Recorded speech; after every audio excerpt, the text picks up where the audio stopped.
Welcome to Rinkside Rundown, the podcast that puts you right in the heart of women's hockey. I'm your host, Chris Sinclair, and each week I'm on a mission to showcase the incredible women who are lighting up the ice across the globe.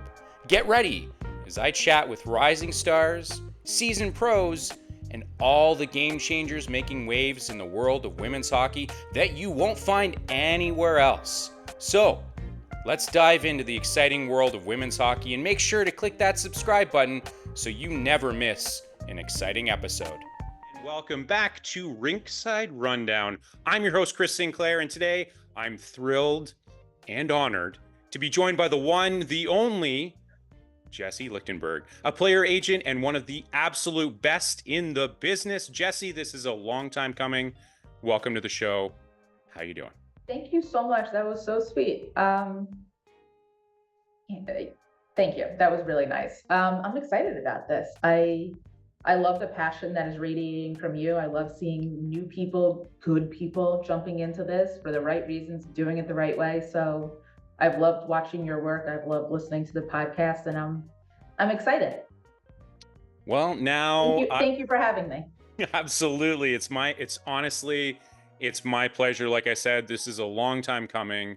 I'm so thrilled to be able to have you on, to be able to learn a little bit more about you. Especially, I think this is a really unique experience because obviously this podcast primarily has been players. I've had coaches, some media personalities, but I think it's a really unique opportunity for women's hockey fans or, sports fans anywhere to learn a little bit more about what it's like to be an agent, what goes into that, and what's behind, like a little bit of a peek behind the curtain. So that's what I'm hoping to be able to achieve today, but primarily get to know Jessie Lichtenberg. And we have to start with your origin story, which is exactly where we start every one of these conversations. Every person, I want to hear your origin story.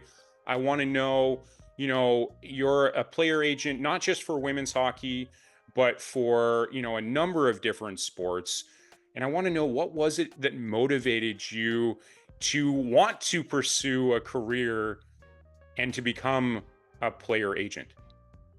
Well, I honestly fell into it. I say my background, but I guess, 17 plus years into this, I think I can officially say this is my background. My major, I should say, was kinesiology and applied physiology. So it had nothing to do with this, but I've always been very creative. I've always had that business mindset, and kind of speaks about who I am. I liked the creative side and I liked the business side, but when I was in, I look very young, but when I was in college, I graduated my undergrad from Syracuse, and sports management wasn't a thing. It wasn't a major. There were no schools of sports management. There were no, sports management, whatever majors. It just didn't exist. So Syracuse then had, the Falk School didn't exist yet. They had one sports management type class and one sports media class, and it was taught by the same person back to back. We didn't even change rooms. I think new kids just came in and out. Honestly, I genuinely don't even remember what the difference between the two classes was, but I kind of liked it. So I was like, okay, I want to get into an advertising class. And if you know anything about Syracuse and the Newhouse School, they're pretty locked down. Like, if you're not in the Newhouse School, you're not in Newhouse. And I tried to get into one of the classes and I tried to register. They said no. So of course, being me, I went over there and I asked why, and they said, well, we only allow Newhouse students in these classes. So I marched myself over to the dean and we had a conversation. And again, she said no. And then I wrote a letter. This probably speaks a lot about me. I wrote a letter all about how Syracuse claims to produce the most well-rounded students into society.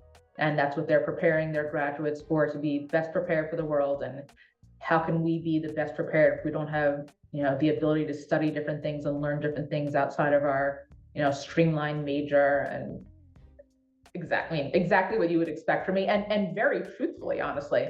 And I brought it over to her. She goes, okay, Jessie, what can we do? I said, great, here's what I'd like to take. So I took an advertising class and I was like, okay, this is what I want to do. And so I started leaning more towards being interested in kind of like the advertising, the creative advertising side. So when I graduated from college, I had a couple of job offers at creative ad agencies, most of which have been swallowed up by the giant ones now. And the last place I interviewed was a sports marketing company called Shape Global. And I walked in, and what would ultimately become my boss and I were wearing the same thing in different colors. And she said to me, we really don't represent traditional sports. What do you know about gymnastics? I was like, I was a gymnast most of my life. And she said, well, what about soccer? She represented, Mia Hamm. And I mean, all the major gymnasts that you can think of have gone through Cheryl Shade without hesitation over the last 20 years, probably even longer than that. I said, well, I played soccer most of my life. And then she wanted to throw out a curveball, kind of see how my brain worked. And she asked me about how I would do some kind of like ice cream deal. And I'm thinking to myself, I'm an ice cream expert. I can do this. Anyway, she hired me on the spot, and I was there for 8 years. And we had all the gymnasts, skiing, snowboarding, hockey, Angela Ruggiero, who, as you know, is a 4-time ice hockey Olympic medalist. And one of my favorite people. She was one of my first clients. She was actually one of the first people. She's probably the first athlete that didn't treat me like I was the little kid in the room, and trusted me when she didn't have to. So I've always had a great relationship with her.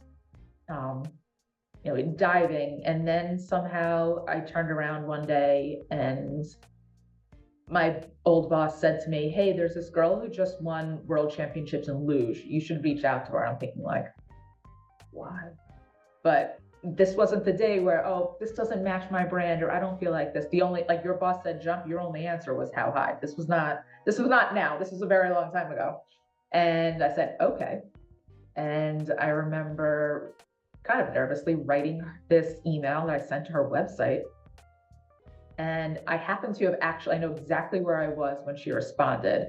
I was standing in front of the NHL store in Midtown. I happened to have been with Angela Ruggiero. I remember reading this response on my BlackBerry saying she wanted to talk. And I remember thinking, shit, now what? So of course, we went back, and it was a family decision back then. So this is 2009. And his family decision, we had conversations together, and she decided, yeah, this is a good idea. I want to do this. I want to pursue this with you as, my agency. So after we faxed, the paperwork back and forth, because that's what you did back then, my boss looked at me and said, all right, she's yours. Go ahead.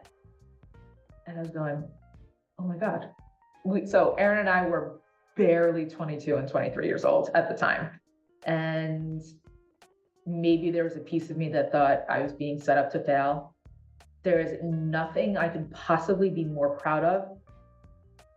The best decision I've ever made in my life was to email that girl that just won the world championships in luge, a sport that I had barely heard of, I probably hadn't seen, and now I know like the back of my hand. And I've done more with Erin than anyone, myself included, ever thought was possible.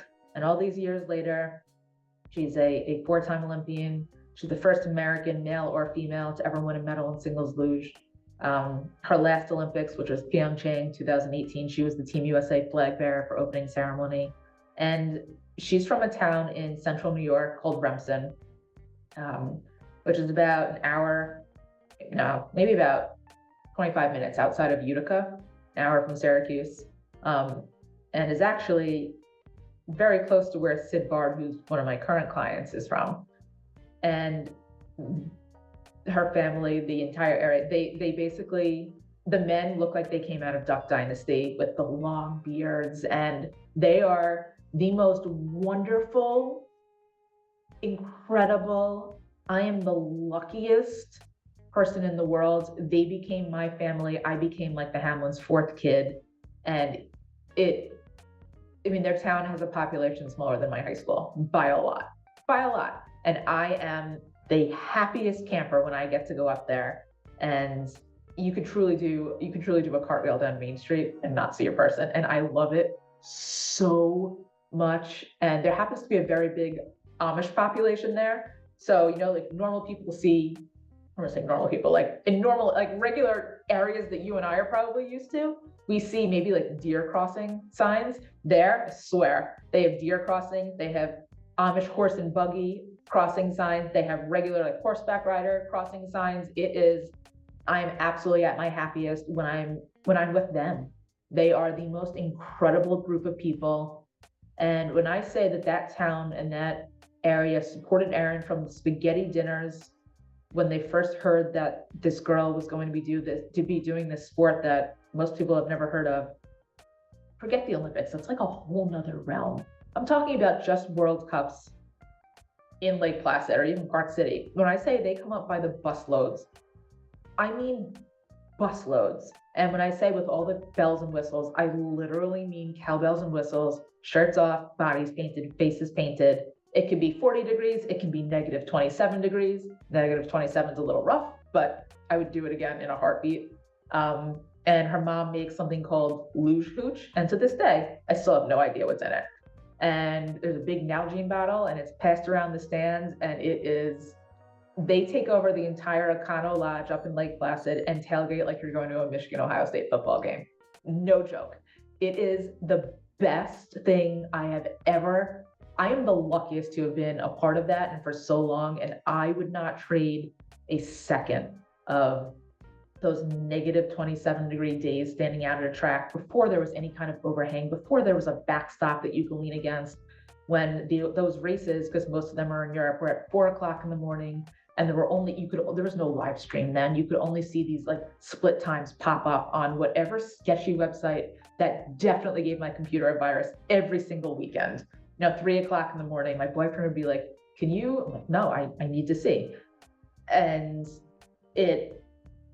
on to now we have the live stream in the palm of our hands.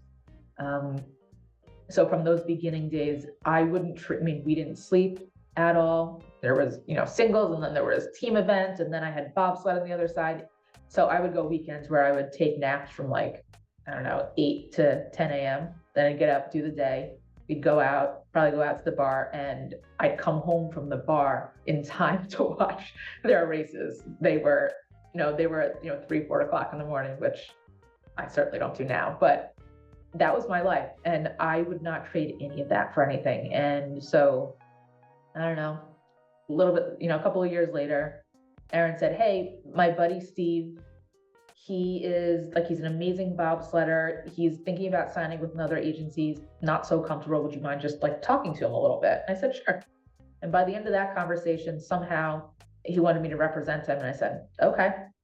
And honestly, I remember very, very vividly, and my old boss, Cheryl Shade, with whom I'm still very close, and I were just laughing about this the other day. I remember the day that I decided to sign Steve.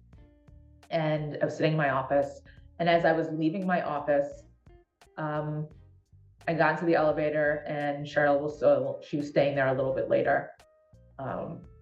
And she said, "Are you sure you can handle this? We still have all these other athletes, these, huge name athletes, and we had just signed another big one."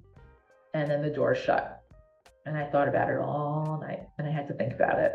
And then I went back the next day, and I marched my tiny little self into her office, and I said, "Yes." She said, "Yes, what?" I said, "Yes, I got this." She goes, "I knew you did. I just wanted to make sure you knew that too." So that was that. And then there was the media summit.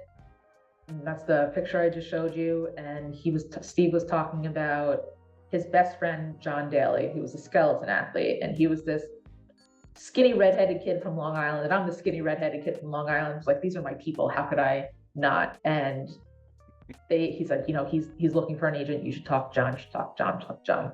John had me laughing so hard within the first 2 seconds, I didn't know what to do with myself. And John Daly became my wild child.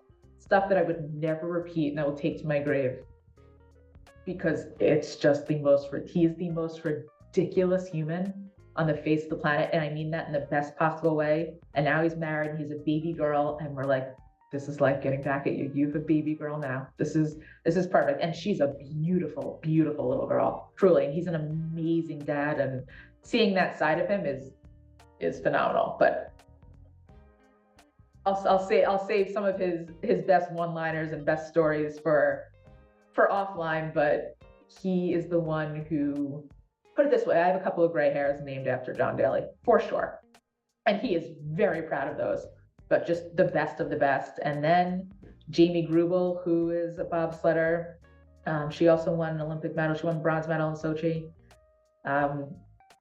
Someone from the USOPC introduced me to her and said she really needs a new agent. And all of a sudden I turned around and I was knee deep in sliding sports, in something that I barely knew existed, let alone knew I was missing in my life. And it became my heart and soul.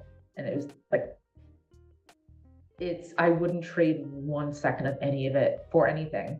And then after the 2014 Olympics in 2015, I got a call from a pretty big NBA agency, and I wanted nothing to do with it. I was like, nope, no, thank you. Appreciate it. Nope, don't want to talk to you. Fine.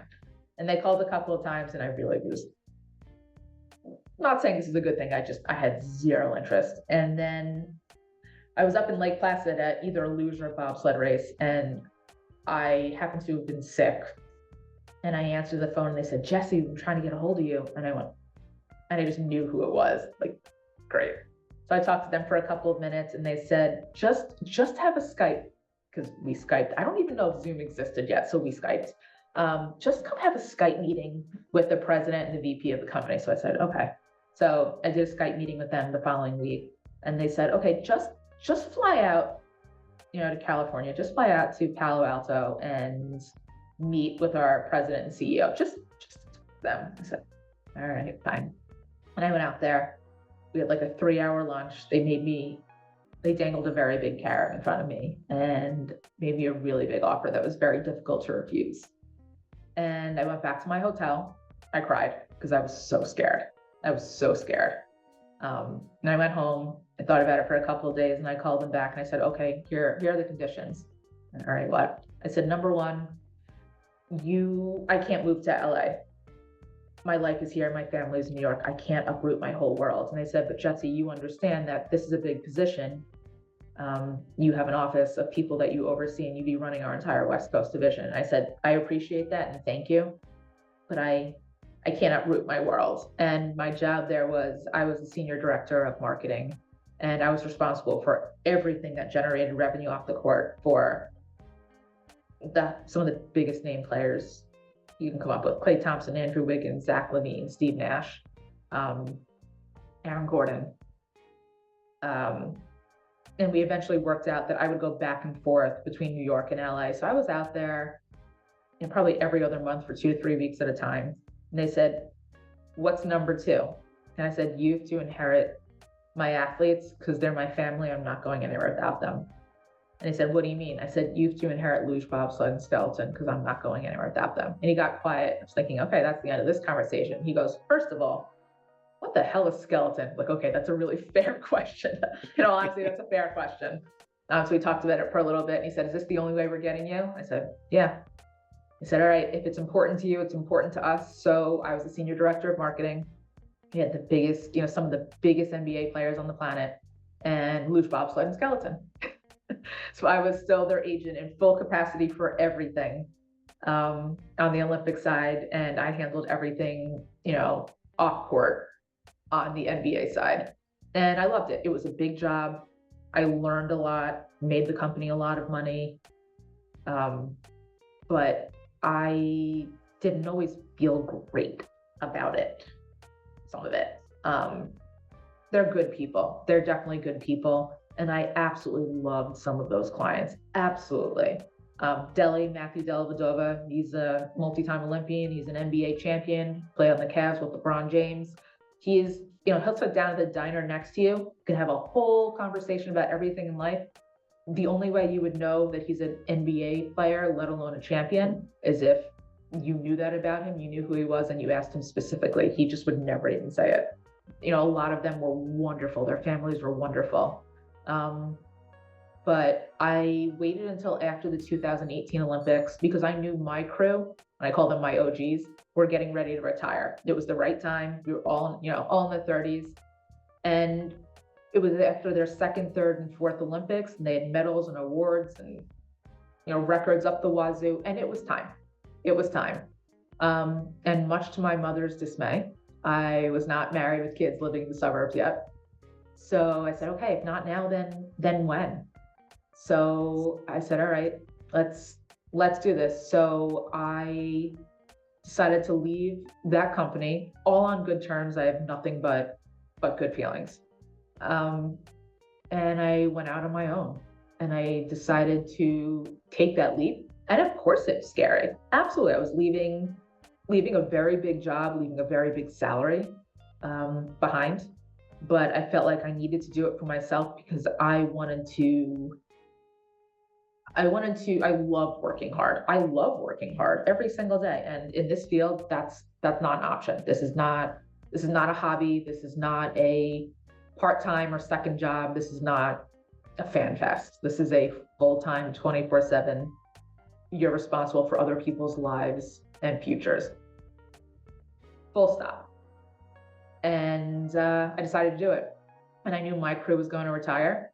So I had them, I'm still very close with them, but we were all within a year or two of each other, and they were all traveling together. So it kind of made my life easier that I had my core group all in the same time zone, 6 or 7 hours ahead at the same time. So my life revolved around that. And I remember John Daly being John Daly. I remember him texting me in the middle of the night, it was like 3, 4 o'clock. He goes, "Hey, what are you doing? Everything okay?" He goes, "Yeah, just wanted to see what you're doing. It's 4 o'clock in the morning. What do you think I'm doing?" He goes, "Well, I knew you'd be up." I said, "I'm only up because your ding on my phone wakes me up." And it's funny because we were using WhatsApp then, because again, it was still my BlackBerry. And I could sleep through a foghorn going off. But if my WhatsApp, and I really only use it with my international players now, if that goes off in the middle of the night, like my mom always says, even if you can't hear it, when the baby's crying in the other room, it's something about it. That ding, I will be up like a fireman at a bell. I don't know what it is. It's just like, it's like my instinct that, one of them needs me for something. So when I started out on my own, I started signing new clients in new sports, and all of a sudden, like water polo, sled hockey, women's hockey bounced back into my life. And actually, this player was introduced to me by somebody at the USOPC. She had just come off winning a gold medal world championship. There was nothing not to love about this one. She's like a golden retriever on skates.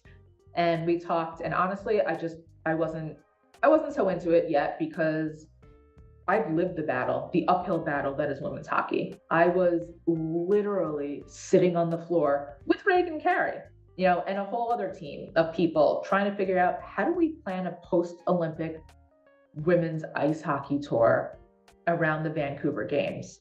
Sitting there like, how do we do this? Because we know that hockey, women's hockey exists every single day, but the rest of the world basically thinks it exists for 3 weeks every 4 years, right?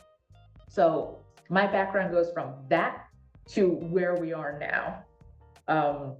So I was a drop hesitant to get into women's hockey again. And it was really just at the start of women, female athletes taking back their power, using their voices, stepping up and saying, we need this, we're going to do it. And it falls on us because no one else is going to do it for us. So that's where we were right after the 2018 games at that point in time. And we had some great conversations, and I really, honestly, I didn't pursue it. Not for any good reason. And that's, in Yiddish, it's called mishigas. That was on me. That had nothing to do with her. And she could have signed with she was just coming off of winning a gold medal. She could have signed with any agent she wanted, and I knew there were a bunch after her. And so like a month later, she said she really wanted to sign with me. And I said, okay. And we did. Decided it was a good idea, and we did. And a little while later, I said, just out of curiosity, like, I know you spoke to a whole lot of agents. Why did you choose me? And she said, honestly, I said, yeah, of course. She said, because Chris Coleman, who used to be the director of marketing at the USOPC, sent me an email when I had asked him with a couple of agents, names and a little bit about them. And on the bottom of it, he said, I can't tell you who's going to make you the most money, but I can promise you that nobody cares more about their clients as humans than Jesse does. And she said, and that was it. She said, I was going to call you back and call you back and call you back until you said yes. And I'm so glad she did. And then all of a sudden, there was one hockey player, and then the next, and the next, and the next, and 13 of them later, here we are. And I still have EJ Liddell, who was a star basketball player at Ohio State, right when the NIL laws, right when that became legal. And again, he was a very big name. It's not lost on me that he chose me over any of the big agencies he spoke to. I know that was cool. I do. And I did some great stuff with him. He is wonderful, just a salt of the earth kind of guy. His family is wonderful. And it was a great experience. And now he plays for the Bulls. And I think he was just traded to the Bulls. And the other day he sent me a text message saying, thanks so much for all your support over all these years. And relationships change, and that's okay. But, I think remembering who's always been in your corner and who, is important. He's a really, really good guy. He grew up in Illinois. So getting to see, whether it's a player winning an Olympic medal, an athlete of any sort winning an Olympic medal, or, following their dreams, or getting to play for the team he grew up, loving his whole life. It's not always about what they give you. It's watching them succeed. Watching somebody accomplish their dream that they worked their butt off for is a really cool feeling. It's a really cool feeling. And this is definitely gonna make me tear up. So before every single race, and for a decade plus, every single race, I said, for Erin Hamlin, I said, go be awesome.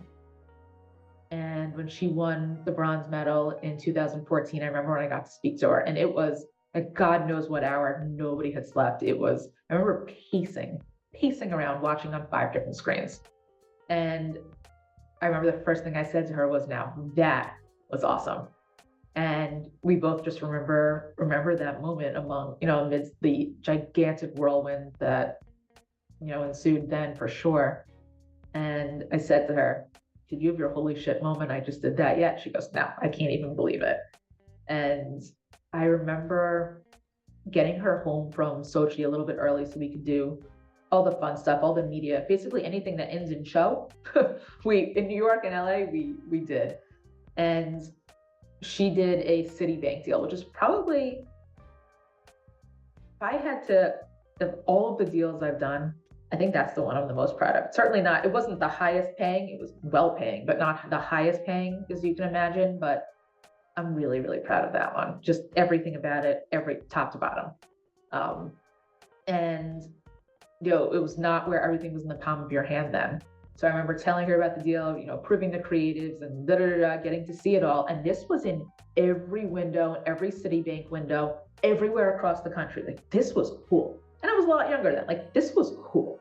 And I remember telling her about it and how amazing it was. And she's kind of like, yeah, like, you're like a proud mom. Of course you're going to tell me this is amazing. And we were walking off of the Today Show Plaza.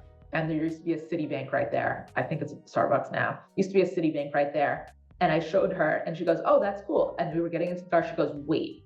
And then she took 2 steps back and she goes, whoa, that is kind of cool. And, taking her to dinner that night with my family. And like I said, like, do you want to go here? Do you want to do that? She goes, do you think we can just go home with your parents and watch closing ceremony together? I was like, oh, God, I love you. Absolutely. So her getting to see her United Airlines commercial on TV for the first time. I have a picture of her in my parents' living room with all of us, where Erin's face getting to watch her commercial for the first time. Like, those are tiny little moments that you just don't forget. Anyway, so fast forward a couple of years later, all of a sudden I have, I'm used to having my 30-year-olds where we're all the same age. Like, I guess we're all in our late 30s, early 40s now. And all of a sudden I have these young 20-something-year-olds old in my life. Like, I don't want to raise new puppies. I did that. I don't want to raise new puppies. And they just pounced into my life, and I love each and every one of them. They are so different. They are sweet. They are smart. They are silly. Sometimes I'll be like, what does that word mean? And they'll say, Jesse, what does that word mean that you just used? And we meet in the middle, and I absolutely adore them. They bring out a different side of me, which is fun. It doesn't make a difference who my athletes are, how old they are, what sport they play. My refrigerator-shaped bobsledders who are 6'3", 220 pounds without an ounce of fat. EJ Liddell, my NBA players who are 6'7" plus. I am fiercely protective of them. I always have been. I always will be. And for good reason. It's kind of like that Geico commercial. I know a thing or two because I've seen a thing or two. You can't replace experience. I don't care. Like there's no amount of money or shiny things. There's no degree or title that trumps experience. And I mean real experience, not like you were copied on an email, not like you've been tweeting about it. No, there's nothing that trumps experience, no degree, nothing. And I will stand by that all day long. And I'm kind of like a pit bull. And I don't, don't mistake kindness for weakness. And I'm very integrity. Be the person, treat people the way you want to be treated. Absolutely. And be fair. But going toe to toe with me when you're doing something that is not in the best interest of my athletes is not the way you want to go. You're not gonna be happy with how that turns out for you at all.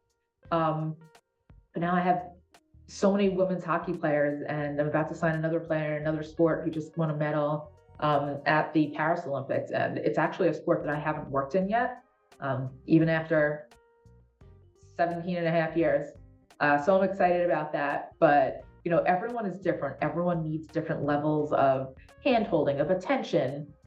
Some people want to do a lot of marketing. Some of them would rather poke their eyes out than have to do anything the public eye off the ice, truly. And everyone is so different. You treat them differently in a good way, in that, you have to give people information in a manner in which they can receive it, right? So you can say this, you can have the same message or the same concept, and you have to say it to one person very differently than you'd say it to another, right? And every relationship is different. I take great pride in the fact that I am very close with all of my athletes. I think one of the things you told me you wanted to ask was, how often do you speak to them? And I remember sitting on a panel years ago, and another agent had answered that, and they say, well, we try and check in with somebody in their camp at least once a week. And I'm thinking, like, am I the weird one that I speak to them 5 times a day? Some of them? Is that weird? But it's how it works, and it's not everyone, but I check in with them. A lot of them every day, most of them every 2 days. Some of them a little bit less, but that's not for any particular reason other than that's just who they are or what their needs are, and that's okay too. But I take great pride in the fact that, they all know that they trust me. They trust me with their lives. They trust me with their careers on and off ice. I know they feel safe with me. Some of the stories they tell me that have nothing to do with hockey are some of the funniest and most wild. And a lot of times they'll go, Jesse, how did you know that? And to use one of the phrases that my father has, do you think I just fell off a turnip truck and got here? No, because I pulled all the same stuff that you guys do. There were just no camera phones then. I go, oh, I'm like, there was no social media. I said, I know that tone in your voice because I did it. And it wasn't that long ago. I did the same exact stuff, and it makes them laugh. And I genuinely adore them. They're not just great athletes, they're great people. And that's what makes it worth it. You can have the best athletes in the world, but if they suck as humans, it is so not worth it. Been there, done that. I don't need to do it again. My athletes genuinely are not just some of the best hockey players in the world, they're some of the best human beings. And that's not negotiable for me. And now, a word from our sponsor.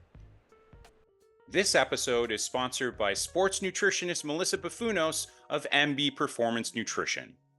As a former competitive hockey player turned nutritionist, Melissa's mission is to help the next generation of hockey players optimize their diets and health so they can perform their best both on and off the ice. Ready to dominate on the ice? Melissa's new course, The Hockey Nutrition Blueprint, is available now. If you're serious about learning how nutrition can impact performance and building actionable nutrition strategies based on your unique needs as an elite hockey player, learn more and sign up at melissabuffunos.com/course. That's melissabuffunos.com/course, and make sure to use code Rinkside to save $50 off the regular price. Thank you to Melissa Buffunos for sponsoring this episode. And now, back to the show. That actually brings up I think a really important question to ask. And I think, to start things off, I want to say, I think it's obvious to the audience just how passionate you are about all sports. And it's more than just the the various sports, but it's actually understanding and being able to connect with your clients. You know the ins and outs of your clients. This isn't just, you going through the motions. You just like sign a player, cool. Like big name, small name, it doesn't matter to you so much as being able to find the best people. And everything else can fall into place how it falls into place. But when you have the right people, and I think when I talk about you being one of the best in the business, this is exactly one of those reasons why, is that you're not just looking for the biggest names and putting your own name out there saying, hey, look who I just signed. It's like, yeah, but look at who I just signed. Like this player, you may not necessarily know this player, but this is a player that is a profoundly good person. And it just so happens that they're also really good at whatever sport they're playing. So Yeah. I want to Thank you. know, could you, maybe expand upon that? And, let's make it specific to women's hockey. When Okay. you're looking at those potential new clients, you've alluded to the fact that, fortunately enough for you, sometimes those players are coming directly to you, which is always nice. But when you're looking at those players, or when you're looking at signing a new player, Mhm. a new client rather, person, Whatever. what are some of those qualities that you're looking for in a potential client that are core to who you are, and are going to mean that you can represent them the absolute best? Well, also thank you for the kind words. And they're all different. Some of them come to me out of the blue. Taylor Gerard emailed me out of the blue. Um, I take it back. Taylor Gerard DM'd me out of the blue, and I remember getting that going. Taylor Gerard, she's a pretty huge name. This was, for the explosion. Um, and Sid Bard DM'd me out of the blue, and this goes back to me talking about Erin Hamlin and that whole central New York region. One of the first things she said, hi, my name's Sydney Bard. I am a hockey player at Colgate University. I'm from New Hartford, New York, and da da da. And at that point, New Hartford's about, I don't know, 20 minutes from Erin. This kid could have been a total bender, and I still would have signed her. I wanted this kid because that is so my heart and soul. She's not a bender. She's a phenomenal hockey player, phenomenal person whom I absolutely adore. And she's one of the ones I speak to at least 2 to 3 times a day. And she's the easiest too. It's just, it's not about anything in particular. It could be something totally ridiculous. It could be, I think it was last night. I don't have the best eating habits. I was making something. She happens to be vegan, and I don't understand that concept. I'm like, I need cheeseburgers in my life. I I was going to just say cheese. I was going to say cheese would be the one for me. Yeah. Yeah. exactly. Yeah. So I ate something, and it was a vegetable or a word I hadn't heard of, and I guess I didn't cook it right to start. And I texted her. I was like, "Help! I've been poisoned by something vegan. I need help. Emergency!" And she's just laughing at me. She's like, "You are you unwell?" I was like, "Definitely, definitely unwell." But she knows that I can be a goofball with the little stuff. And it turns out, by the way, if you cook these things properly, they tasted a lot better the second time, and I survived. But no, it's she'll send me something that is ridiculous. But they also know that I can be, this is a really serious job. This is, I know I joke a lot about agent life and kind of the insanity of it all, but it's important that people aren't mistaken. It's far from glamorous. Um, and anyone who's really done this for years will tell you the exact same thing. Being an agent, it's not a side job. It's not a hobby. This is a really intense, full-time, 24/7, behind the scenes roller coaster that is a constant sacrifice, not just for you, but for those around you as well. And it is filled with more, incessant sacrifice and constant hard work 24/7 than you could possibly imagine. And your decisions and your actions impact others way beyond yourself and often very publicly. And it's a brutal business every single day. With that said, it's also filled with so much pride and growth and some of the most incredible moments, moments of a lifetime when you get to see and help other people succeed and, reach their dreams and watch greatness unfold. Like, those moments are incredible, and fighting for what's right and fighting for better. And I try and do that every day. But honestly, women in this business have to fight even harder, despite what it takes to be in this industry, regardless of your gender. Being a woman in this industry is infinitely harder. And I'm 5'2", 110 pounds, and 99.9% of the time have ponytail and sneakers. But by the way, being comfortable doesn't make you any less good at what you do, just for the record. And if I were to look back, I probably didn't know what I was signing up for when I was 21 years old, right out of college, jumping into this. But I know that I chose this life a really long time ago. And I have some of the best colleagues, some of the best clients, some of the best human beings in the world. And I genuinely love what I do. And I know that's not always the case. And it's okay to have good days and bad days. But, I say I'm lucky, but I also know I've worked really hard for this, but definitely takes a little bit of luck. So nothing is ever perfect, but I genuinely do love what I do. I love my people. I work my butt off. But if you ask me what I'm proud of, it's not necessarily the what, it's the why. It's really the why and the how. It's the how I've done things, not the what I've done. Like, yeah, there are a couple of, great things in there that I'm proud of, but I'm really more proud of the how it's been done. And I know that when I go to sleep at night, if I actually ever do sleep, that I feel good about how I've done something or how something is being done or what we're working towards, no matter what it takes. And if I could go back 17 years and do it all over again, I'd probably do it in a heartbeat. Yeah, and I can't stress enough just how much, obviously, it's it's easy to see what motivates you. It's easy to see what inspires you. And I think, again, we can add this to the long list of reasons why you're one of the best in the business. That's, again, another one of those things. And when we talk about that, the grind, the uncertainty, the challenges, especially when it comes to women's hockey, especially now that we're entering into only the second year of the PWHL. What's it been like for you to have been involved in some of those negotiations with players? And especially, there's just such uncertainty. You've been involved in women's hockey for a while, the PHF prior to the PWHL.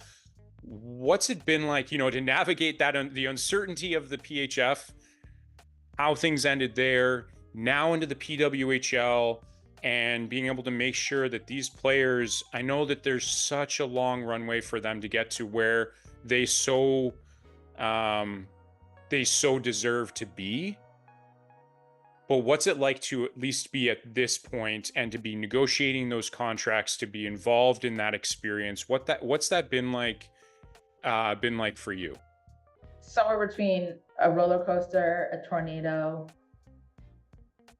a hurricane, a little bit, but also pretty amazing knowing that we're fighting for better. And I think one of the things that we've seen is we see people jumping in all over the place, coming out of left field. And Billie Jean King said this a while ago, and I remember the quote, something to the effect of, you need to know your history, and you can't know what's ahead of you if you don't know your history.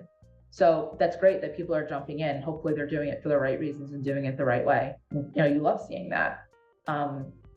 But if you don't know where we've been, you don't know how to move this forward in the same way, and don't know that this is not just a whole bunch of shiny objects at all. I mean, I've literally gone from, and I am absolutely not a pat yourself on the back kind of person at all. Not even a little bit, not even a little. That is so not me.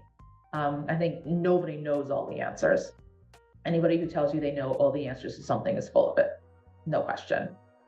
Um, but when you go from women's hockey has always been an uphill battle, but it's always been an uphill battle worth fighting.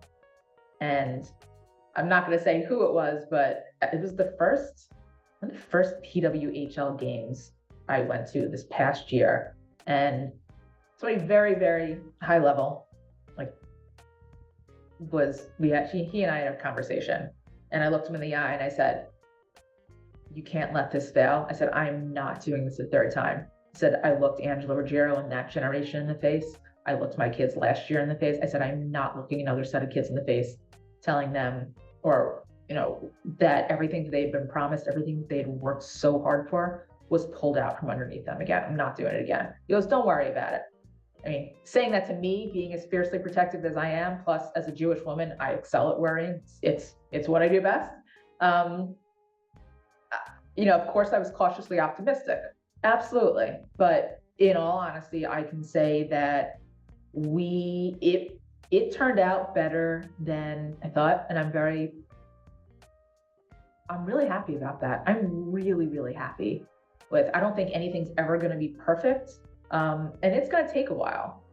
CW, like everything HL before it. I mean, we have to start getting some new letters and these acronyms. They're killing Agreed, us. They'll stumble over each. Yeah. But there have been so many different things that we've gone through. We've watched them succeed, we've watched them fold, and every different level of success looks different at every point in time, right? When we first saw, and I'm not trying to pick on any league, but what we saw 10 years ago, that was success for them. And then things changed and it grew, and that was success for them. And then they evolved again, and that was deemed that was successful at that point. Was the PHF perfect? No, but nothing is perfect, but they were doing really well. They were going in the right direction. The problem with women's hockey at that point was people were making it out to be like there were sides. And that was never a thing. That was the outside world making things out to be sides. That was ridiculous, because people that really care about this sport always knew that there needed to be one league with the best of everything, with the best players, with the best infrastructure, with the best resources, with the best exposure, the best opportunities. There needed to be one. So for all of those people who are running around saying, "Oh, there's more than enough for two leagues," and really had that first one work out for you, or the second or the third or the fourth. Think these things through before they come out, people, please. And the only people that were getting hurt were the players. The only people that were being hurt, because everyone else, at the end of the day, our lives, as a fan, your life can revolve around any sport, whether it's women's hockey or something else, all you want. But, being a rabid fan with a passionate opinion doesn't give you experience and expertise, not even a little bit. So that's great that you can tweet, but when your lives and careers aren't on the line, it's very, very different. When it's the difference between having health insurance or not, it's very, very different. It's the difference between being able to eat or having to have 5 jobs. It's very, very, very different. It's cool, but you also still have to be able to live.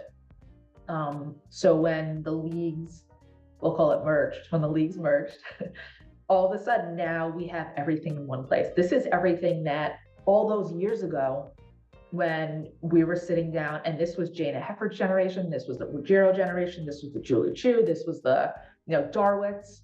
It was actually interesting. I remember meeting Darwitz when I was young, like at some event, whatever it was. I think we were at the Today Show, something like that, when I was really young. So then to be able to, and Reagan, Carrie for that matter, to then to be able to, in the last couple of years, come back full circle and be able to work so closely with them was it was like I wasn't a little kid anymore all these years later, which I loved about it.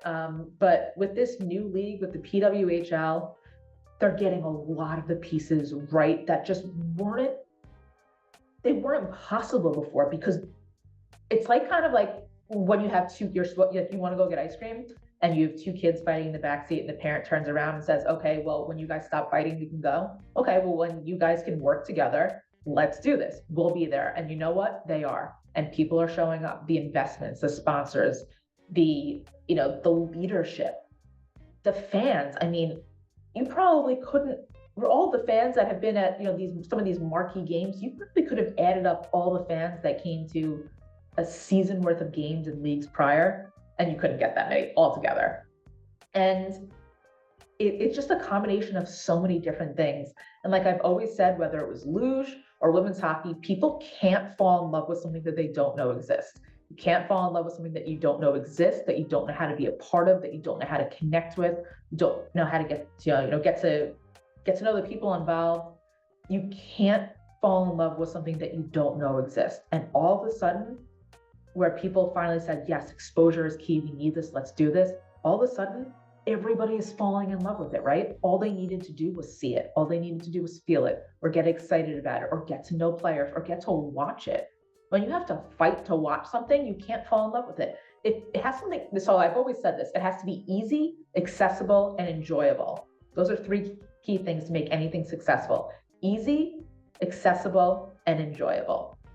Those are really important. And I wonder, to that point, I think that's a really, really interesting point, because not only do you obviously have the opportunity to see these games live, which is, and I've said this 1,000 times and I'll say it until I'm blue in the face, the absolute best sporting experience I've ever had. And that goes for any sport, basketball, baseball, there's nothing better than a live women's hockey game. What do you think it's done, especially in the inaugural season? Hopefully this is something that we see continue, but at least especially in the inaugural season, with something like YouTube, which is a free, you don't even have to pay for YouTube to be able to now watch every game across whichever 6 teams you're following, road games, home games, you can always watch them. What do you think it's meant to have that sort of visibility, accessibility, as you've mentioned, and how easy that is, and how that's impacted potentially the next generation and inspired the next generation of women's hockey? Useless. The ease of accessibility for everyone is invaluable. It is priceless. It is the only way that this grows, because you can't grow something if people can't find it. Again, there's still only 6 teams, so if you don't live in one of those 6 areas, it's going to be a little hard, right? You can't just, to have people so invested, and this is a sport where people are so invested. But that's the thing. This is not just women's hockey, and I think this is really where the narrative needed to switch, and what's being done differently now, which is one of the things that I love seeing, is that it's not just, and I tell my players this all the time, for every single time one of them, especially the older players, how many times do you think Packer has had to say this in an interview? For the next generation of little girls, for the next generation, we need to be role models. For the next ones who want to, play hockey professionally and not have to have other jobs. For the next generation, I said to her, this time, now it's for you. You'll always be that role model, and yes, you're always going to be building. And I remember talking to Peyton Levis, who was also on New York with Packer last year. And I think it was National Girls and Women in Sports Day, something like that. And I said, look around you and understand that you're sitting there because Packer did that. And she kind of, Peyton and, Levis and Packer are next to each other in the locker room. And she kind of looked around and she texted me back. She's like, I just got teary-eyed when I watched that video. You're right. We're able to do this because they fought so hard. And it's really important that they don't forget that, because, you have to know your history in order to know what's ahead of you and know how to move forward. And that's honestly the truth. And now this is not just we don't have to call it just girls hockey or just women's hockey anymore. Ponytails or not, this is great sport, period. This is great sport. This is great hockey. This is not just for the next generation of little girls anymore. This is not just for the 12-year-old girls who play hockey. This is not just for the parents of daughters who play hockey. This is for anyone who likes hockey, any kind. This is for anyone who likes sports, any kind. This is for anyone who likes women's sports. This is for anyone who likes exciting competition, new, old, whatever it is. My dad knows very little about sports, to the point where, we'll always be kids to him, no matter how old we are. When he wants one of the kids to pay attention to him, if I'm in my room, whatever it is that I'm doing, he will turn on any sport on TV that he has zero interest in at all. And he'll turn it up really loud because he knows it'll get me to come in the room and pay attention to him. Like, just sit down, and he doesn't care what it is. So the idea of him coming to women's hockey games, he was like, all right, I'll do it for Jesse. Fine. He went, I think, maybe a little bit begrudgingly, not because he wasn't, happy about, the sport taking off, but just wasn't his thing. I have video of him yelling, last year at New York games, yelling, just like, not, in a good way, yelling, screaming, cheering. I'm like, oh my God, I'm so embarrassed. Like, he's louder than I am now. They're invested because it became accessible, because it became real, because he's met all these people. Because Madison Bizal's handle is Mad Biz, M-A-D, because it's the first three letters, and Biz because it's the first three letters, and everyone calls her Biz. So now he calls her Mad Biz. I'm like, no, that's not what it is. But she thinks it's funny. But he goes, wait, is this Mad Biz or is this Packer? Which, like, the fact that you know both of their names, considering you probably couldn't tell the difference between a basketball and a football, I'll take it. Like, whatever. But they're excited. People that know nothing about this sport are immediately in love with it. And that's what's so unique. So this league, they're getting it right. They brought everything together that finally needed to happen. Maybe it came together in, a way that was maybe a little bit differently than we would have liked, but we can't dwell on the past. Like, we can't focus on that. We have to focus on the now. And what's going on now is great. It really, really is. And I'm lucky that I'm in a position where I work closely with the league. I work closely with players, of course. And, because of the experience I've had, I feel really good, and I worked really hard at being somebody who is respected in this space. I think that's a good thing. And, respect is earned, not given. Doesn't make a difference what your title is, where you are. Respect is earned, not given. You don't get a seat at the table simply because you exist. You get a seat at the table when you've earned it. And it's always been that way in anything. So I respect the fact that that I have a lot of different ideas and opinions kind of thrown my way. And I love the fact that I have respectful, mature, professional conversations with people, even if we don't agree on something. And that's okay. That's how you move forward, right? So there are a lot of people, inside, outside the sport, and what they've done is they've taken a lot of different ideas, some, that have worked in hockey before, some that have not worked in hockey, and kind of have to look at it and say, okay, we've done this. This doesn't work. How do we need to change it? And I think that my experience in other sports helps to bring that to these players, right? Because we know how women's hockey works. We also know how it doesn't work. So why are we constantly going back to the same, this didn't work in the past, right? Let's shake it up. Let's change this. And that's actually one of the reasons that my old company, BDA, which has since been swallowed up by WME, when they, relentlessly, and I really wanted nothing to do with it. It was terrible, even though it ended up being a great experience, pursued me. They said, we really wanted you here because we want somebody outside of basketball. So having the opportunity to work in so many different sports, at so many different levels, whether it's the Olympic, Paralympic, professional, smaller leagues, gigantic leagues, both men and women, it just gives you a different level of experience, a different perspective, a different mindset where you can look at a whole bunch of different pieces and figure out how to put them together, figure out what pieces fit, what doesn't fit. Then you shake it up and do it all over again. So now when we're looking at the PWHL, I'm looking at the players. They're happy. They're happy. It's not going to be perfect for a while. We know we have a long way to go, but they're happy, they're healthy, and most importantly, and this is the most important part, they're proud. They're proud of themselves. They're proud of what's being built. And for some of them, they're not going to get to reap all the benefits of it. And there's going to be a generation in the middle that unfortunately is going to get squished in the middle. And there's nothing we can do about that. But this, you can't look at the 1-year plan. You can't look at the 2-year plan. When we look out, this is what we've always dreamed of. And all those years ago, when we were sitting on the floor trying to figure out how to entertain people with a sport that they only got to see, every couple of years for a couple of weeks, all of a sudden now you can see it every single day.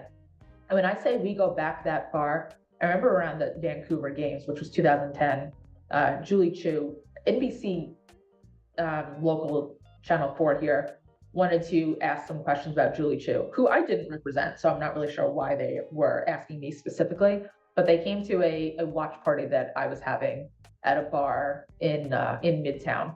And my dad, who has always been, sorry, the other one was my stepdad, this is my dad, who has always been a huge women's sports fan, really big, pushing women's sports. He would rather watch a WNBA game than an NBA game, truly. And they wanted to interview him because it was a man who was excited about women's sports. And he started talking about Title 12. And I went, oh my God, oh my God, oh my God. I wanted to crawl under the table. I don't even know if Title 12 exists. I know he meant Title 9, but I wanted to crawl under the table at that point. But it didn't make a difference because he was so excited about it. And that's the thing. But now it's not just the one-offs. People, not just 12-year-old girls, not just parents who are taking their daughters who play hockey, people are excited about this sport. Finally, and they're all in one place. And that's what we've always needed. We needed everything in one place, and now we have it. And look what they've done in 1 year. Look at these players. You have the best talent, you have the best infrastructure, the best resources, and it's moving. Nobody gets the first draft perfectly right? That's why it's called the draft. But no pun intended. Yeah, I heard it too. But it was really great, we figure out what works, what doesn't work, where do you move pieces? This is cool, or maybe we spend money here and a little bit less here, or this is like, listen to the feedback, listen to the players, like ask them what they need, ask them what works for them, ask them what doesn't work. Truly, just ask them, and maybe make it an anonymous box so nobody's afraid. But it's ask them. They're big girls, ask them. And what we've seen is that at this moment in time, women's sports, I believe the numbers were projected to be 2024. I believe women's sports is projected to be a $1 billion industry with a B. And even a couple of years ago, you couldn't have imagined that. It's everybody needed to lean in together. There were no sides. There needed to stop being sides, and it needed to be about what's best for this sport, what's best for women's sports as a whole. And you see the NWSL, you see the WNBA, you see PWHL, you see these leagues that are really successful. This is not a charity project. This is not a diversity, we have to include women. This is a real, thriving, exciting product all on its own. It's not a byproduct and an add-on of men's sports. It's not like, I was gonna say redheaded stepchild, but being that I am one of those, I personally find that offensive, but it doesn't have to be that of men's sports anymore. This is a product all on its own. And the passion for it has become contagious, absolutely contagious. People that, like my stepdad, genuinely knows nothing about sports, but will ask me about Caitlin Clark. And that's pretty cool. I turn like, know who that is. And we'll have a whole conversation about it. And that means that people are excited about the passion. Same way with you, right? Like, people come to you because they see that passion that radiates from you. And if you're not excited about it, why would anybody who doesn't know what it is yet be excited, right? That's exactly what it is. But it's important to understand people really looked at it as women's sports are the future. This is what's coming next. Women's sports aren't just the future, they're the here and now. This is now. Women's sports are making money. And we don't, people say, oh, well, we don't call them men's sports. Why should we call them women's sports? Who cares? Just be good at it. Who cares what you call it? And I know that that's a little bit of a gray area. I understand that. But I think sometimes people get so picky and they get so caught up in the vernacular. And even if I've been doing this for over 17 years, I'm a woman who works in women's sports. I'm a woman who represents women. I call them my U30s, right? Like I think like part-time momager is kind of like a little bit of what I do. So sometimes when people say, oh, well, she didn't post on women in sports, girls and women in sports, I'm sorry, I was too busy doing the work. I apologize. Like, if that's what you're judging people for, forget the aesthetics. Find the people that are doing the work. Like, worry less about what everyone's posting, worry more about who's doing the right things, when and why. Not me. Everyone needs to be doing that. Everyone needs to step in, work together. A rising tide raises all ships, and you don't need to dim someone else's light in order for yours to shine. And I don't think enough people get that. People say, I speak on a bunch of panels, I've taught classes at, Columbia, at NYU, and they say, what's your best advice to the next generation? And to me, it's very simple. It's two things. Number one, Be the person that you needed when you were younger at all levels, across the board, in every area. Number two, like, be a good human being. Be a good human. Just be a good human being. That's it. It's that simple. And also, be better than I was, because being overworked, underpaid, eating crap, and I definitely have a habit of eating brownie batter or cookie dough for dinner. I'm not saying it's good, or sleeping 3 to 4 hours a night. Again, not saying it's healthy. Maybe I was trained wrong, but it's kind of hard to, what's that saying about, teaching an old dog new tricks? I'm working on it. I try and get something green in my body once a week. It's a process. But you don't need to dim someone else's life. Worry about what you're doing. Worry about how you're doing it and what's happening with that. Stop worrying about everyone else. Absolutely. Just focus on what you need to do. Take care of yourself. And like I always say, everything we need to know in life, we really learned in kindergarten. Like if everyone took a little, kindergarten lesson right now, I think our world would truly be a better place. Sharing is caring, except for germs. Wash your hands when you go to the bathroom. Treat people the way you want to be treated. That's really simple. Apparently very complex for some people. Treat people the way you want to be treated, and don't run with scissors. Like, for life pillars, if you have those down, the world would be a better place. But be better than I was. That's not a badge of honor. Being absolutely exhausted, giving up the rest of your life is not a badge of honor. And it's not intentional. It's just, it's what this job entails, really. And maybe if I look back, maybe had I been coming up under somebody who did it differently, maybe I would have known, maybe I would have done it better. But that's what was required of me. And that's what's required of this job. It's not a hobby. It's not a second job. This is a full-time 24/7. Other people's lives and careers and futures are on your hands, no matter what it takes. And it takes a really long time, for me, probably too long, to realize that if somebody's head is not actually coming off. I mean, when you're younger, everything's an emergency. It's all an emergency. And yes, it's all important. And I'm accessible 24/7. I'm never going to be the agent that disappears. Every single one of them knows that I'm always going to be in the other end. And if I don't answer within, a very short time frame, I'm pretty sure one of them will send an ambulance or a search party, because they know that something has happened, or I'm very ill. It just doesn't happen with me. And that's part of my relationship with them. But make sure that you are doing things the right way. That's the most important. Like, if you're not, there's so many people, and we've seen this on social media, that claim to be we're women's sports. We're the biggest, fans of women's hockey. We are, we've been around the longest. Like, that's great. Why don't you stop picking on other people and start leaning in together? But enough. I'm much less concerned about what the people who don't actually work in this industry are saying about whomever or to whomever on social media than I am about actually doing the work. And I mean that in a good way. Like, do the work or don't. But hopefully you do. So stop picking on people, stop chipping around the outside, being a super duper fan. Like, lean in. I say this a lot: lean in and step up, or step away. That's it. Lean in and step up, or step out. That's how we move forward. Everyone needs to pitch in together. And all of a sudden we are, and you see what's happened when all the best is in one place. And look how far it's come in just, the short period of time, and look where we're going. And with that said, it's also really important to remember that women's hockey is not new, not even close.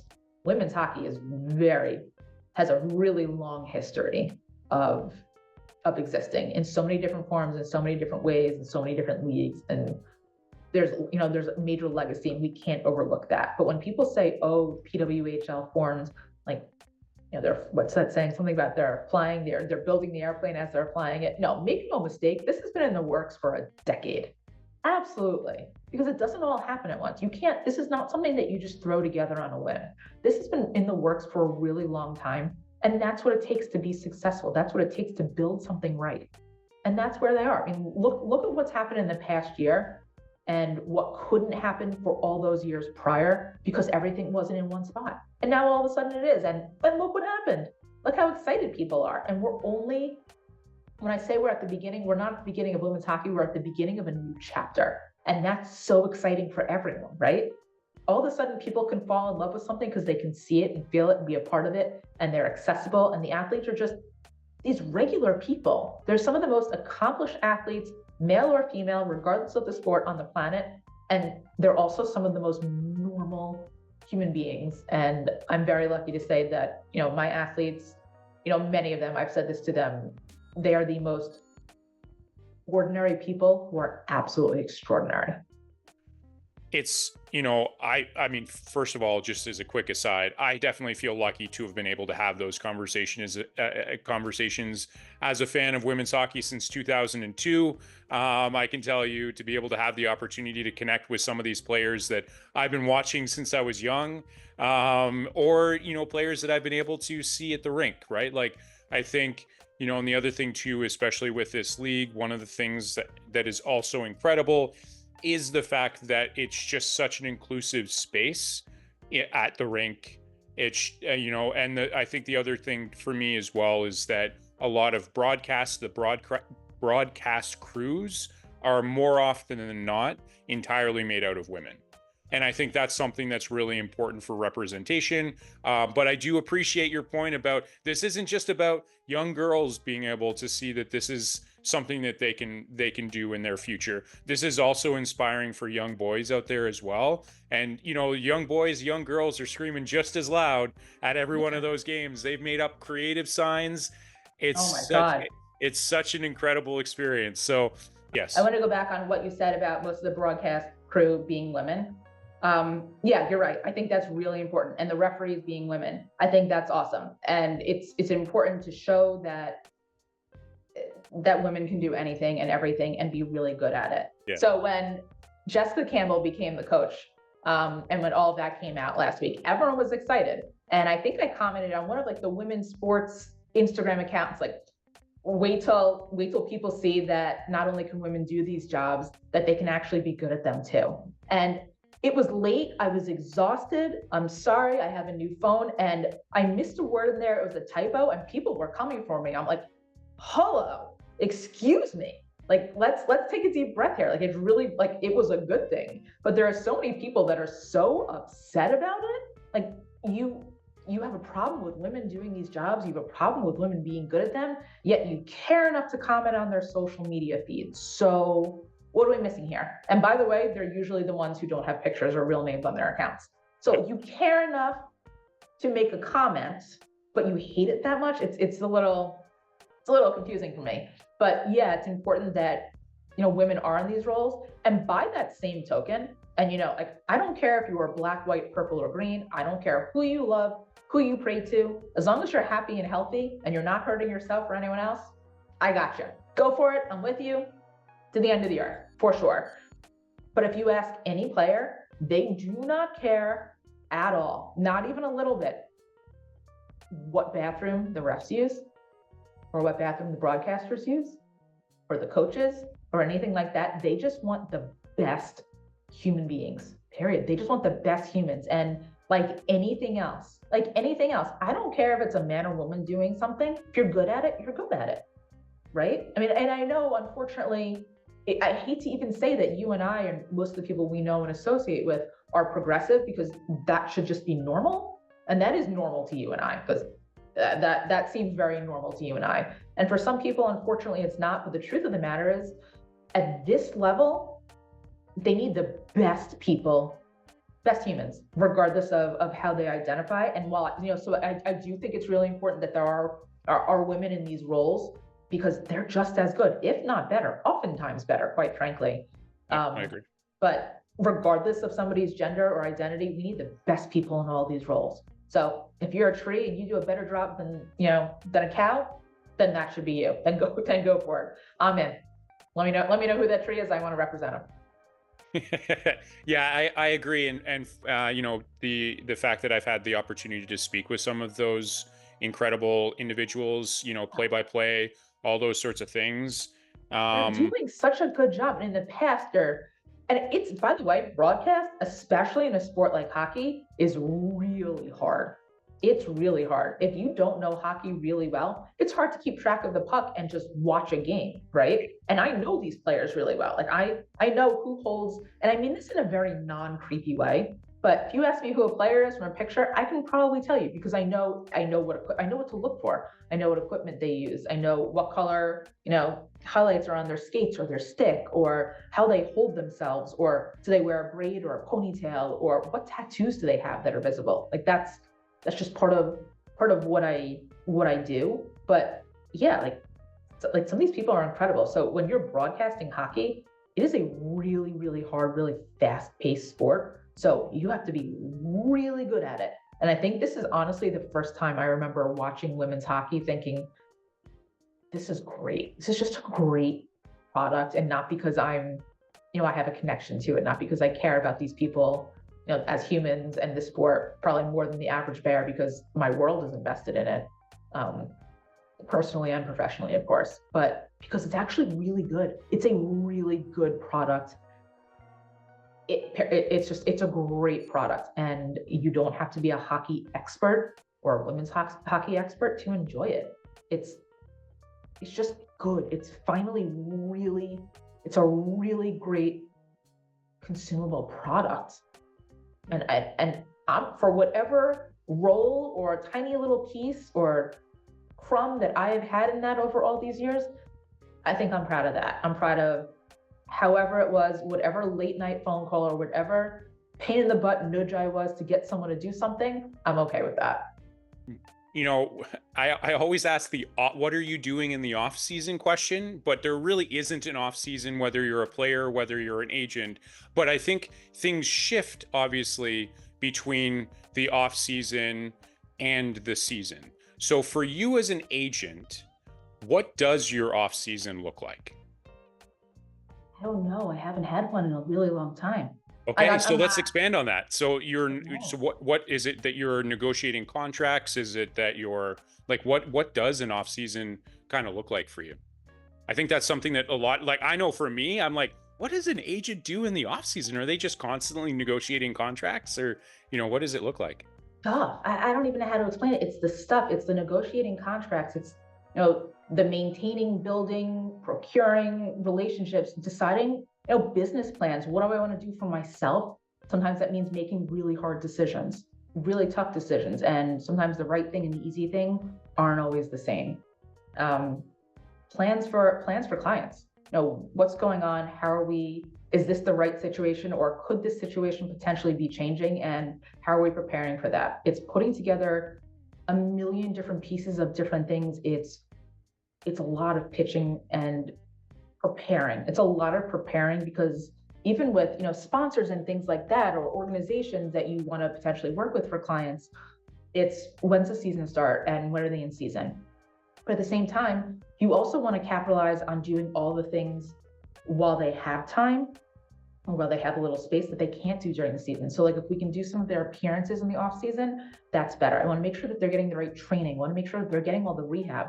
I want to make sure that they're getting the mental space that they need. And whether this is my NBA players or not, if they want to sit around on their couch in their underwear playing video games with the blinds down after the season, I don't care what they do. Go for it. You're entitled to have that space. And unless you want me, I'm not going to bug you.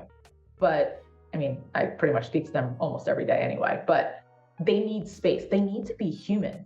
They are more than just hockey players. They are human beings, and they actually have hobbies outside of this. Like Madison Bazal is really good at sewing and making things. Like she makes Halloween costumes like nobody's business. And you would never know that. Liz Shepherds is the most level-headed. If you ask anybody who's ever met her to describe her, they'll say she's like the most level-headed. That's just how you describe Liz. Taylor Gerard is really freaking funny. Like, maybe she's a drop shy at first, but when you just look back at some of her Instagram captions, she's really fun. Like that sly, quiet kind of humor. And she's just wonderful. I mean, Pelkey, calling her Amanda it just doesn't come off. It just doesn't work. Salt of the earth, absolutely, Olympic and world champion, multi-time world champion. And, it's very easy to like, oh, right, I forgot you're the best of the best in the world. I have my international players coming over that have been, wonderful. And this core, I grew up a Michigan fan, and all of a sudden I have this core group of Ohio State players. I'm like, thank God I look good in red. I mean, that could have been rough. And just this whole crew that, Peyton Levis is sweet and adorable, and I'll give her like 5 points on something and be like, Katie, you got this? She's like, yeah, don't worry about it. I'm going, okay. And then she'll turn around and completely knock your socks off. Like, she's so impressive, knock your socks off, and you're like, God, I love this kid. Denisa Krzyzova, they do not come any better, honestly. She is so funny. She's so funny and sweet and gentle, and she's like, on the ice, she's like a quiet assassin. Like, you watch her play, it's fun to watch her play. She's like an undersized, and I don't mean that in a bad way, like she's kind of like sneaky in how she does things. She sees the ice well, she moves the puck really well. And because she's not gigantic, she just does it. And she knows what to do, she knows how to do it. They're really, I'm excited about my young ones. Sid Bard is just, she's the easiest, and she's funny, and she lives every day, and she's brave. And Packer is probably the best human being I've ever met. Just to her core, Packer's probably the best human being and leader anybody could ask for. And the fact that she's a good hockey player is just a bonus. Elle Harchie, who is coming out of Yale, like, that girl has won more awards and accolades for her character than she has for her, for her athletic performance. And she's won a whole lot of things for athletics too. So that speaks volumes.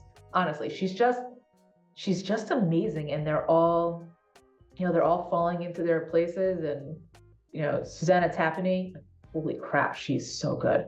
She is so good. And sometimes just watching her play, like, she's a young cousin. I'm like, she's too young for me to start thinking about in Finland.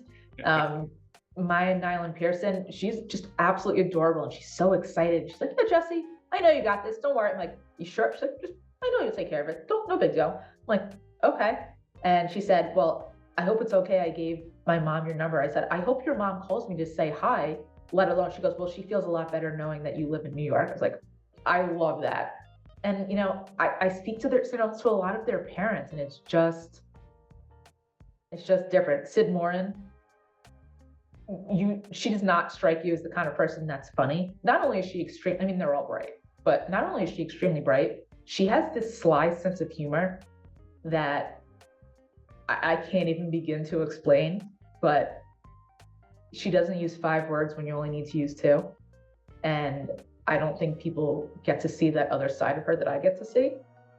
And it's really pretty amazing. And Olivia Knowles, who's in Toronto, she's fun. She has spunk. She beats to her own drum in a great way. Like, she just lived, like, she just does Livia. And she's the kindest soul. All of them. Like, I know I've worked my butt off to get to where I am and to have done a lot of the things that I've done, but I also know that I'm pretty lucky to have the group that I do, because I could talk about them all day, and I haven't told you anything about how they play hockey, except for Denisa. But I think that's one of the things, as I had mentioned earlier, that makes you a unique individual, like, person. Obviously, agent, is that that isn't what you lead with. It wasn't, yeah, she won these awards, she, Olympic gold medalist, those sorts of things. It's like, who they are, right? And then it's like, oh, also, as an aside, no big deal, but she also won an Olympic gold medal. But that's like an aside, right? Yeah. Because it's who you are, and then you're just also happen to be a really good hockey player, or for you, various other sports as well. I appreciate that. And I think it's more than, like, do I negotiate contracts fiercely? Yes, of course I do. Of course I do. Again, like, don't mistake kindness for weakness. Am I happy with most of the deals for my clients? Yeah, I'm definitely happy. It's, people say, like, oh, what was your sport? Did I play sports growing up? Yeah, of course. But honestly, agenting is my sport. This is what agenting and being an aunt, like, those are the 2 things that I think I do best.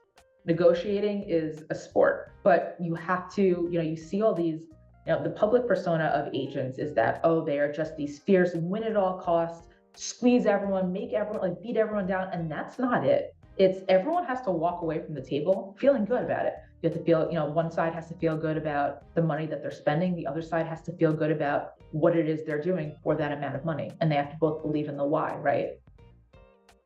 Especially in this sport.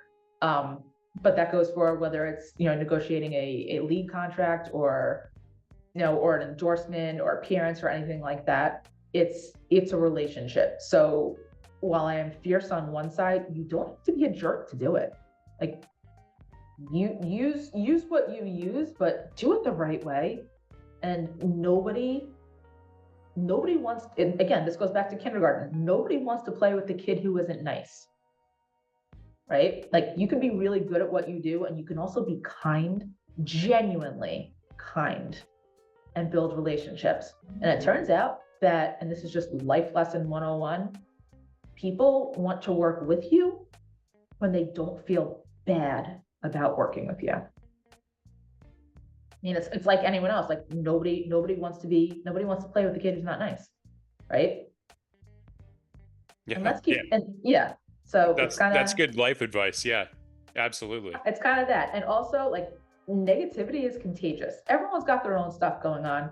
You really never know what's going on behind closed doors. That's the truth. But negativity is contagious, and being positive or being upbeat doesn't mean that you're not realistic and you don't understand the reality of something, or that it's not hard, or that you're not going through a tough time. This work is really, really, really hard, but I don't know, even in between the two leagues, everyone's lives were turned upside down, myself included. But one of them said to me, Jesse, you're the steady voice amongst the chaos. And I kind of thought about it, like, if that's my role, then that's my role. Was I thrilled with the situation? No, of course not. My world was turned upside down just as much as anyone else, but we don't get to have that moment, right? Like, my job is to be that rock. And I told Denisa recently on something, I said, I've never lied to you, right? She goes, no, of course not. I said, you want to know when I did lie to you? She goes, you lied.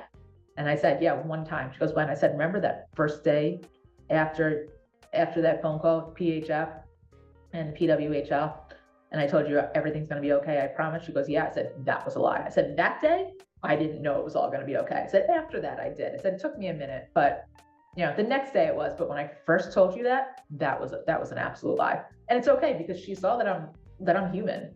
And, even it's treating them, it's business. It's business. It's always going to be a fierce business. And you have to also be human too. And that's a lot of what we've talked about. And before the Minnesota players even knew that they were going to get to have a day with the cup, before they started doing that, I said to Denisa, like, if you had it for a day, what would you eat out of it? What would you do? She goes, I want Cocoa Puffs. I said, what? She goes, I would eat lots of Cocoa Puffs out of it. Going, weird, but okay. That's what she wants. Awesome.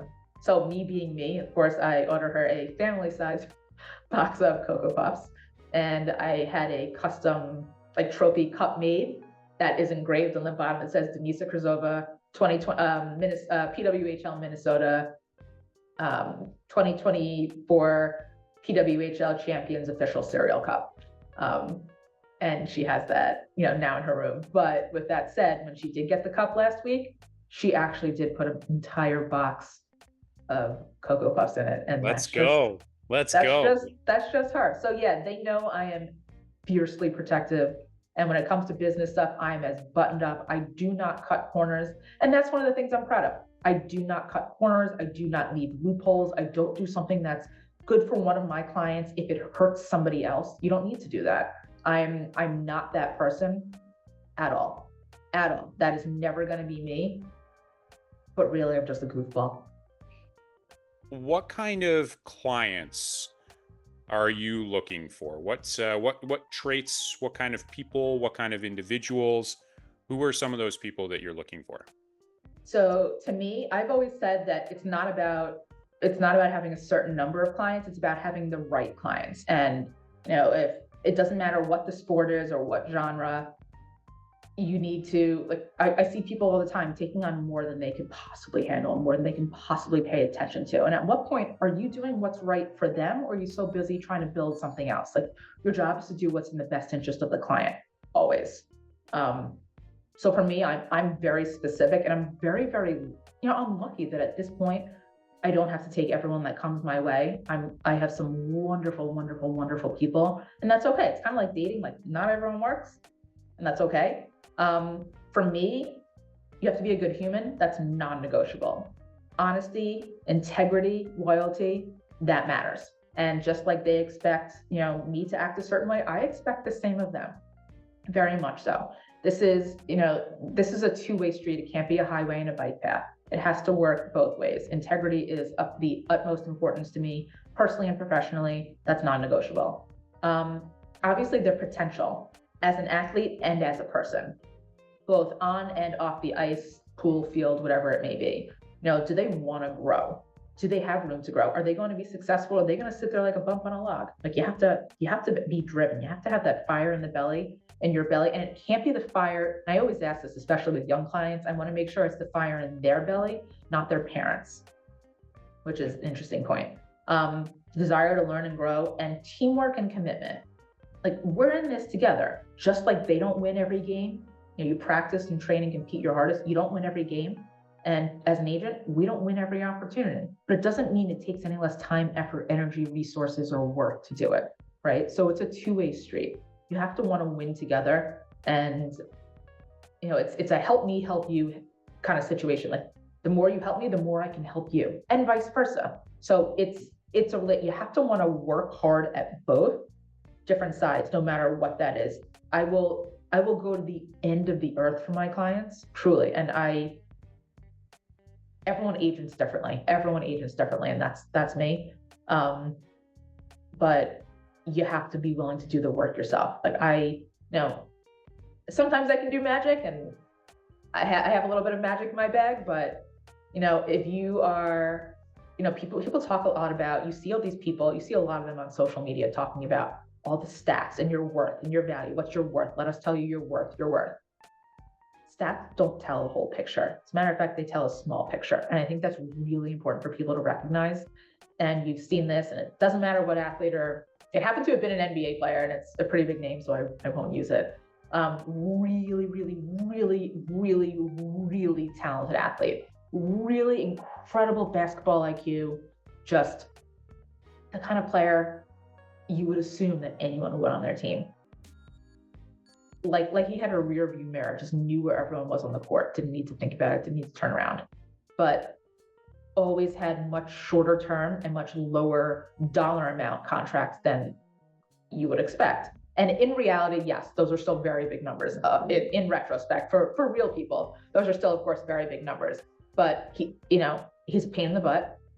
He's not very coachable, wasn't a great teammate, doesn't care what he says to media, how it's said, or to whom at all. So when you talk about your worth, you can be the best left-handed forward in the world, but if a team needs a right-handed defender, it doesn't matter at all.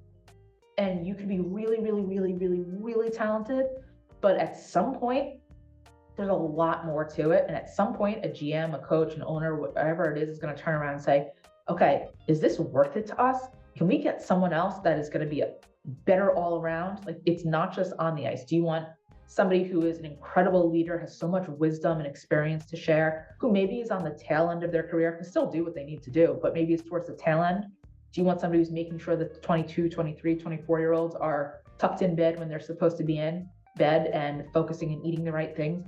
Or do you want some hot shot that you can't control, right? Like, nobody needs that either. There has to be a balance. So there's a lot to this. There's a lot to the picture. And, you look at somebody's value. You can value, it's like a house. Like, you can value yourself at $1 million. You can value your house, put it on the market for $1 million. But if somebody's only willing to buy it for $5, then you can take $5 or $0. So somebody on the outside who doesn't really, you have to understand the business. This is not a hobby. This is the business of sports. So if you don't understand how all of those pieces, you need to understand the implications of everything and how all those little intricate details work together or not.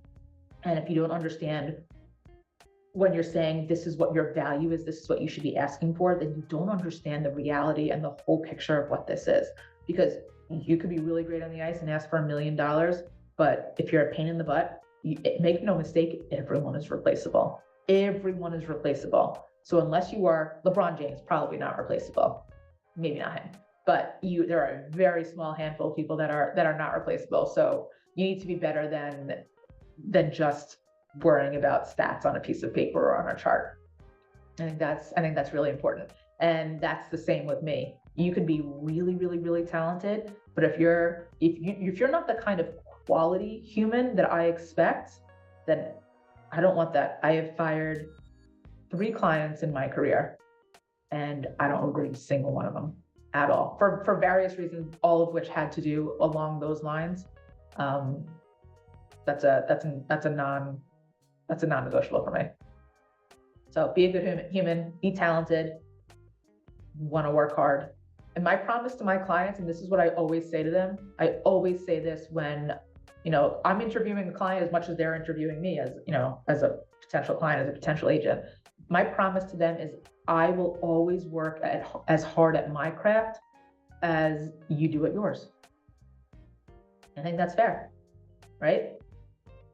Yeah, if you're going to be taking care of them, if you're going to be representing them, if you're going to make sure that they have everything that they need to know that you're also investing, that you're investing just as much into them and their success, right? Yes, they get to sleep. They get to sleep and they get paid regardless of whether they win or lose. It's very unique to sports. Most jobs aren't like that, but I get to do the worrying part. When it comes to business, yeah, I'm fierce appropriately. I believe you do things the right way, but I'm also really sensitive, and I think that kind of makes you human. And it's taken me a really long time to kind of try and separate work from real life, because in this job you don't get to. Everyone else gets to have other lives, but I'm on call 24/7. So I don't really do a good job of that, but I think people don't realize that I'm actually sensitive. If I were giving advice, no one knows all the answers. Anyone who thinks they do is absolutely full of crap.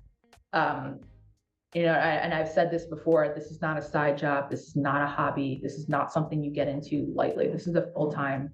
Other people's lives are in your hand. And I don't think people really understand navigating an athlete's future and career is really complex. And it's crucial that you have the right people in your corner protecting you and protecting your best interests at every single level, and doing so strategically, not just on a whim. There's a strategy to it, to maximize, all the opportunities for you and the best, putting you in the best possible positions on and off the ice or the court or whatever it is. So it's really important to make sure that those around you do have the right knowledge and the right experience and are advising you based on that. And they're guiding you in the best direction for you, short-term, long-term, because it's not the same for everyone. There's no cookie cutter way to do this. This isn't a game. It's your life. It's your future. It's your name and your reputation. And your values are reflected in your actions, and you can't take those back. Everyone's entitled to their own feelings and opinions, but you have to take responsibility for your actions. Your actions are your responsibility, so choose wisely, for sure. I would also say that don't be impressed by titles or degrees at all. This is a very complex industry. I would take experience over anything else any day. I really don't care what degree you have. I don't care if you went to law school. I don't care if you went to the moon. It doesn't make a difference. This is a very specific, very niche sport, very niche part. Women's sports is not men's sports, and that's okay. You don't go to a cardiologist for a broken bone, even though they both went to med school. It's very simple. So just because you're a fan of something, or just because you can read what a document says, you have no idea what you're doing if you have never done it, right? And I don't mean copied on an email. I mean actually doing the work. Your name, your reputation is on the line while protecting and affecting others. That's a pretty important one. Every once in a while when somebody says something that's really special, and they don't even know that sometimes one of them will say something that means more to me than it does to them. I'll screenshot it. And when I'm having a rough day, I'll go back and look at it, because this is not sunshine and rainbows at all. And it can change. It's like living in Colorado. The weather can change by the second. Absolutely. So what keeps me motivated is knowing that it's worth it. This battle is worth it. They're worth it. They are worth fighting for. This mission is worth fighting for. What keeps me doing it, even at, there would be a lot easier options. Other sports would be easier. Going back to a big company would be easier. Not that this work is ever easy, but there are a lot of things that if I did a little bit differently would make my life easier.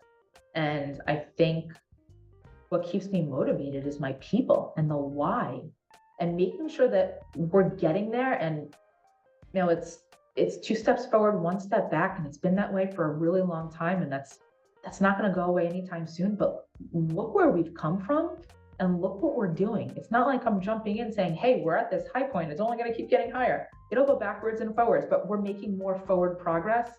And what we're seeing now is we really haven't seen this before. So what keeps me going is my people. And every once in a while when they say thank you and that they really mean it, it probably shouldn't mean as much to me as it does, but it does. Well, Jesse, I want to say, speaking of mush, how much it's meant to me to be able to have you finally on the show. Like I said off the top, it's long overdue. You've been a huge support of mine. I wouldn't be where I am without someone like you in my corner. And to finally be able to sit down, have a chat with you, be able to help share your story, that again, I know will inspire so many people. I'm walking away from this feeling mighty inspired. So thank you so much for taking the time. Hope you know how much I and the hockey community really appreciate what you're doing and your how and your why. You're not just jumping into this because you feel like, hey, I have an hour to kill. Let's see how I can get my name out there. You're doing this the right way, and you're building credibility that me, even being as fiercely protective as I am, makes me want to share vulnerable things with you, makes athletes want to talk to you. And I think that is invaluable. Doing things the right way is invaluable. And I hope you know that you are, and you should be proud of yourself. And I'm kind of proud. Like it's the truth, right? Like I get a lot of, what people think are cool opportunities, right? And I am very, very, very selective with whom I speak and, who I tell certain things. But I mean, I was immediately drawn to you because I saw how you handled things, and that impressed me. And I know that this is, the beginning of a really strong, really well-respected career for you. And I'm so excited to watch you do that. Thank you so much. That I know that you mean that, and I really do appreciate it. And I think that's something. Those words I'm gonna walk away from this conversation just like beaming, because hearing that, especially starting this as some crazy idea, now to having a chance to sit down with you, I would have never in a million years have thought that this is how the things would go. So thank you for your kind words. I have to have you back on because this has been such a great conversation. And again, just a great opportunity for people to learn what it's like to be an agent, what inspires, like we've talked about, what inspires you, and then like what drives you to like, maybe even inspire the next generation and the people around you and all of those different stories. I think there's so many great things to be able to learn from you and your experience, 17 years, like 17 plus years. We didn't even do what do you actually do? Some of it I'll take to my grave. Some of it is totally not appropriate for this forum, but when you have a job description and there's that section that says other duties as assigned. My entire job is other duties as assigned. The bulk of what I do is things that you would say like, wait, you don't just negotiate contracts? Like that's like this much of what I do.